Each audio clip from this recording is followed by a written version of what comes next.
Good evening, comic heads. Cash Cow back with another video. Been out for a while, guys. Man, I came down with something, guys. I was sick, lost my voice, so of course I couldn't do any videos with no voice. So I'm just kind of, getting that back. But in that time, that period of time, I took a family trip, loaded up the kids, loaded up the lady, and we went to Indianapolis. You know me, wherever I go, I try to always look for a comic book shop. So I stopped at this comic shop called Comic Carnival. It's in Indianapolis.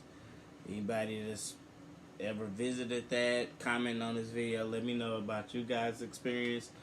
But I was just basically going to do a review of the comics I picked up and how I felt about it.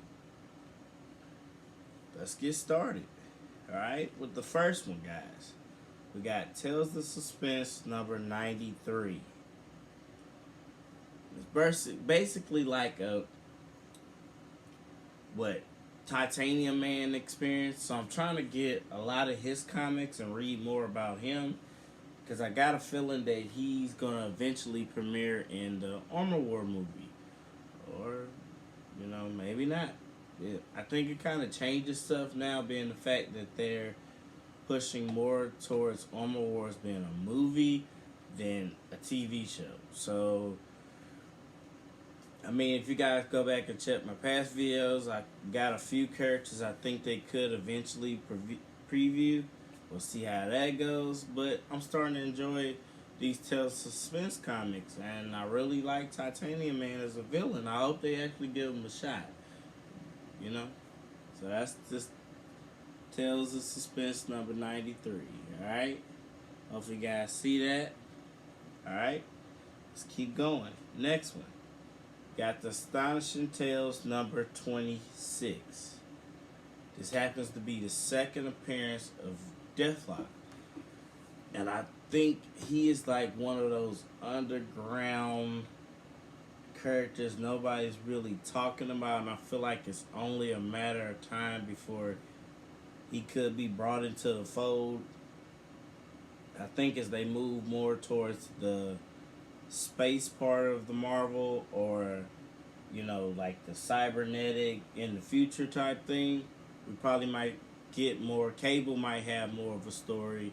We probably might finally get Bishop, finally get Deathlock.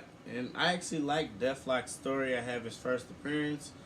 He's one of my favorite, in the future characters. Besides, Bishop, Cable, I love those guys. Deathlock is up there for me. This is his second appearance. His first appearance is Astonishing Tales number 25. It's a good issue to get, guys. It's pretty affordable right now.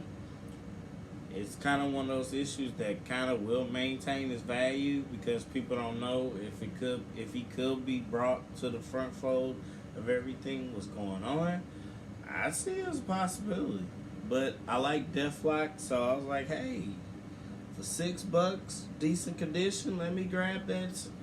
Hey, I don't think I have his second appearance anymore, so I need to get that anyway. I have his third appearance in his first solo series, and his first appearance and a few other things of him. But I was like, hey, I'm going to go ahead and take the chance on it, guys. All right?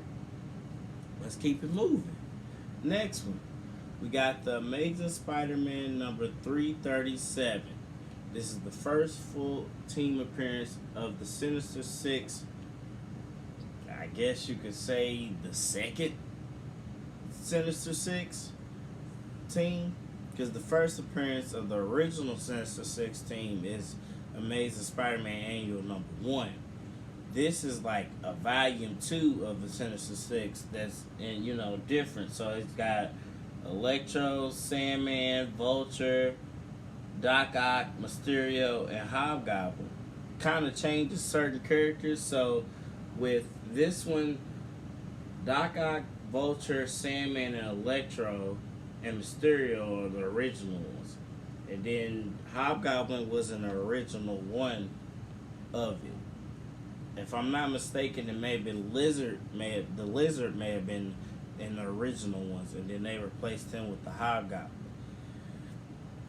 We know that eventually we may get something dealing with Sinister Six, but we don't know what direction they gonna go. They could go this way, or they could go the original way. Now I know we have seen a few characters in movies so far, especially when Tom Holland's latest one, No Way Home, we saw Lizard, Sandman, not Hobgoblin, excuse me, Green Goblin.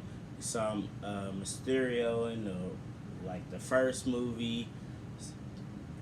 I feel like it's only a matter of time. You know, we saw Doc Ock, we saw Vulture.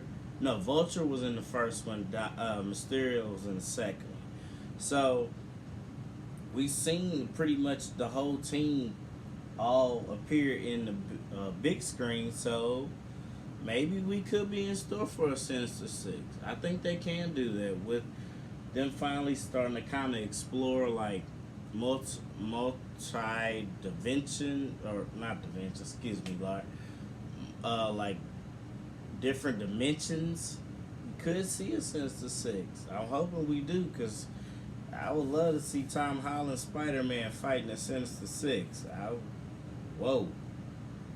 You know, like you think about it, how Spider-Man has so many iconic villains. It's insane.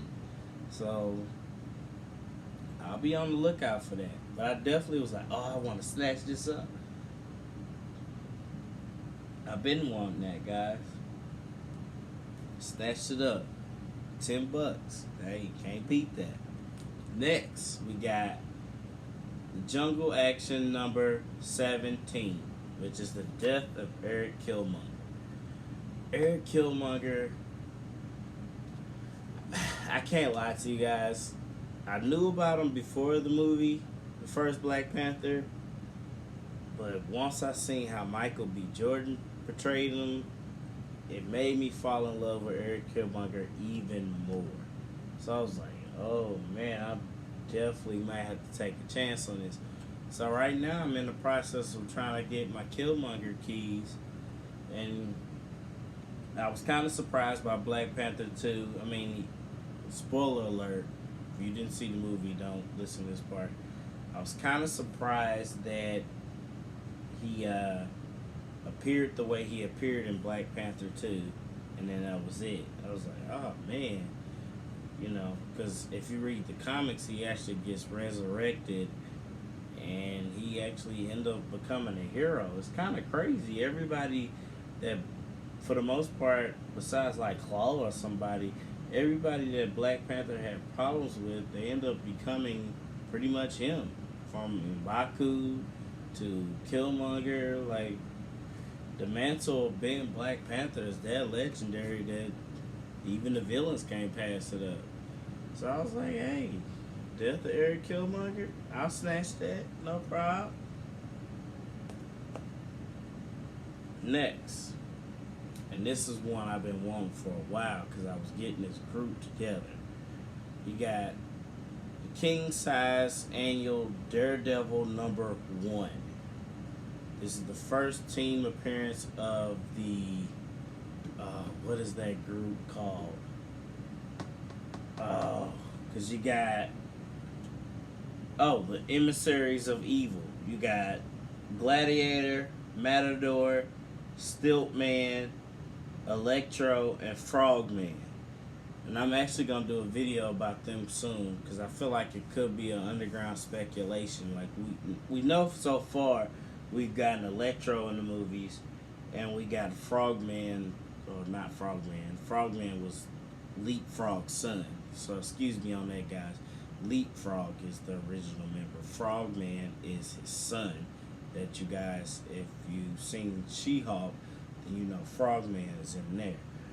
So I feel like maybe eventually we can start seeing more characters of the Emissaries of Evil, and who knows, maybe that could be a good TV show villain group, you know? Like, that's kind of like Daredevil has his own Sinister Six in a way, but it's not six, it's more like, 5? But they all are a problem to deal with. Electro for sure. Like Electro is like the A+ villain of the group. Like he's Spider-Man's villain and Daredevil's villain, but he definitely can hold his own. I really wanted this book again. I had a few copies, but I'm starting to see that those are starting to sell more. So maybe I'm on to something. Maybe people are starting to see it that way. We could get a potential shakeup of the emissaries of evil. Fingers crossed on that. All right, with the last one, guys. And this one I've been hunting for a while, and I found it for a decent price. I was like, oh, I'm definitely getting this. We got Strange Tales number 134, which is the first mention of Eternity and the fourth appearance of Kang. Trying to get those keys up of Kang. I feel like Kang is going to be, well, we kind of already slated that he's going to be the next big bad. But I think his Jonathan Majors, like, acting skills, just from seeing Loki season 1, and that was just one variant. That was just He Who Remains. So we still have yet to get Kang the Conqueror, Immortus, Scarlet Centurion, Ramatut, what was it? Iron Lad, I want to say. It's so many variants of Kang that I feel like we are going to see Kang for the next 2 to 3 years so many times in different variants. It's going to be crazy. I feel like Kang is going to be like his own version of the Skrulls. Like, you don't know who could probably be him one time. And, man, I think they really going to hit a home run with Kang.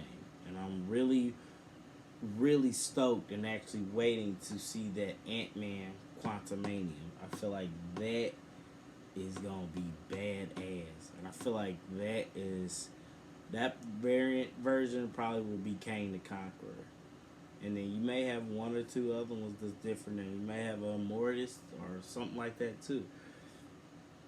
But I'm definitely trying to get my Kang keys up. Wish me luck on that. But with that being said, guys, that's the comics I picked up at Comic Carnival.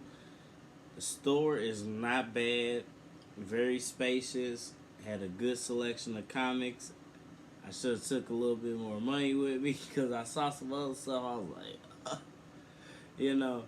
But it's just something of mine that I enjoy. I love whether I'm in a different country or a different state. I just love to still be like, okay, well, what they comics, how they comic book store look like what they doing, and I share with you guys my experience. Hopefully this helps if you actually trying to look at comic places and you see certain videos. I did the one in Puerto Rico. I did the stuff where I live at. Did one in Vegas, did New York, Midtown Comics. That was awesome. I wish I would have started with the videos I did when I was overseas, but hey, that's another day, another story. If I got there once, I can get back. But with that being said, guys, Cash Cow, another video. You guys be safe. Happy holidays to everybody out there. Have fun, man. Take your time in this comic book stuff. It's getting a little, it's starting to settle down now. So anybody that's having spare cash to actually make the moves, make them. All right? Cash Cow out.